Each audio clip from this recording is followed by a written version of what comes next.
नमस्कार साथियों, मैं आप सभी के बीच 2 बीएच का साउथ फेसिंग होम प्लान के बारे में डिस्कस करेंगे।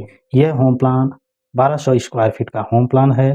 इसकी पूरी लंबाई 40 फीट और चौड़ाई 30 फीट। इस वीडियो में आप सभी को इस होम प्लान का नक्शा भी दिखाऊंगा और नक्शा के साथ-साथ इसका माप की जानकारी भी दूंगा। तो वीडियो में बने रहिए। मैं सबसे पहले इस होम प्लान के बारे में कुछ जानकारी दे दूं। तो यह होम प्लान का हमारा मेन पोर्च है यानी बरामदा। बरामदा में ये पिलर, एक गोल वाला मेन पिलर लगाया गया है। इसके साइड में ये हमारा गेस्ट रूम है।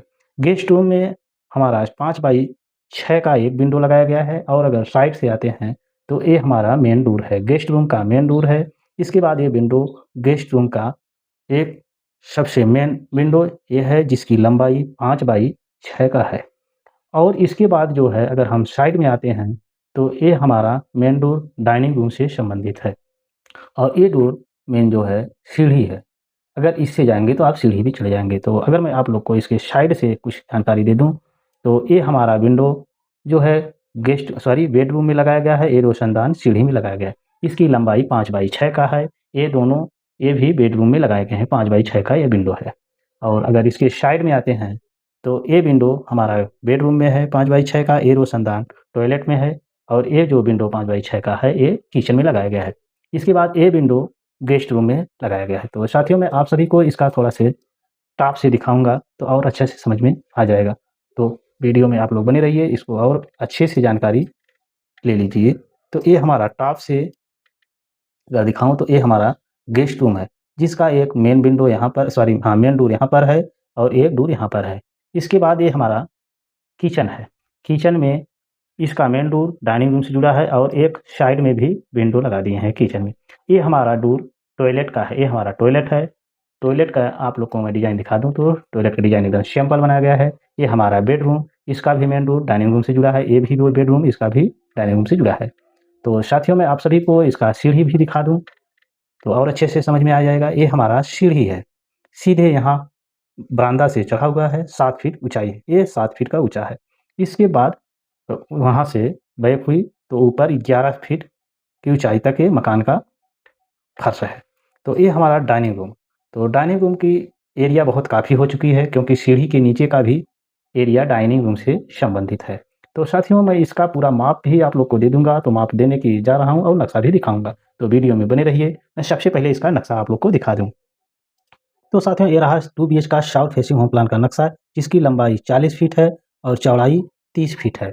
अब इसमें मैं आप लोग को इसका मेन पोर्च यानी बरामदा की डिज़ाइन यहाँ पर है। बरामदा 18 फीट लंबा और 12 फीट चौड़ा है। इसके बाद ये हमारा बड़ा-सा सुंदर-सा गेस्ट रूम है, जिसकी चौड़ाई 12 फीट है और लंबाई 18 फीट है, जिसमें से 14 फीट यहाँ पर दर्शाए हैं और 4 फीट का मेन डोर है। और एक डोर मतलब यहाँ पर है जो डाइनिंग रूम में आने के लिए। और ये हमारा किचन है। किचन की लंबाई 10 फीट और चौड़ाई यहाँ पर मिल जाएगी 12 फीट।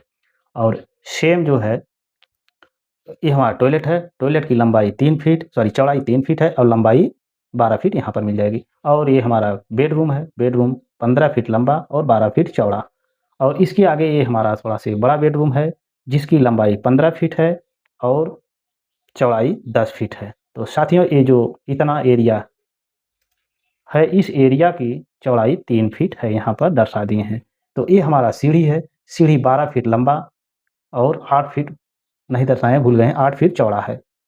तो साथियों, और इसके बाद ये हमारा डाइनिंग रूम है। डाइनिंग रूम की चौड़ाई 12 फीट और 15 फीट लंबा है।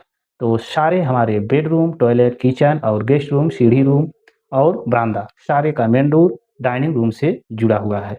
तो साथियों, मैं इसकी पूरी जानकारी आप सभी को दे चुका हूँ।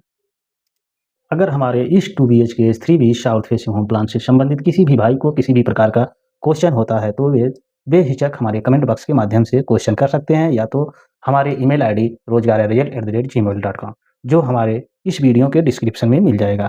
मैं आप लोग से जाते-जाते एक बात का गुजारिश करता हूँ कि अगर आप लोग किसी भी माप में अपनी मकान की जानकारी या 3D में उसका नक्शा और 3D डिज़ाइन करवाना चाहते हैं, तो आप अपने माप की जानकारी हमें कमेंट बॉक्स के माध्यम से दे सकते हैं, जिससे मैं आप सभी को इस तरह से 3D डिज़ाइन बनाकर शेयर कर दूँगा। तो साथियों, 3D डिज़ाइन बनवाने का से फ़ायदा आप लोग को क्या रहता है कि आप अपने मनपसंद का मकान बनवा सकते हैं, अगर आपके पास कुछ बजट है तो।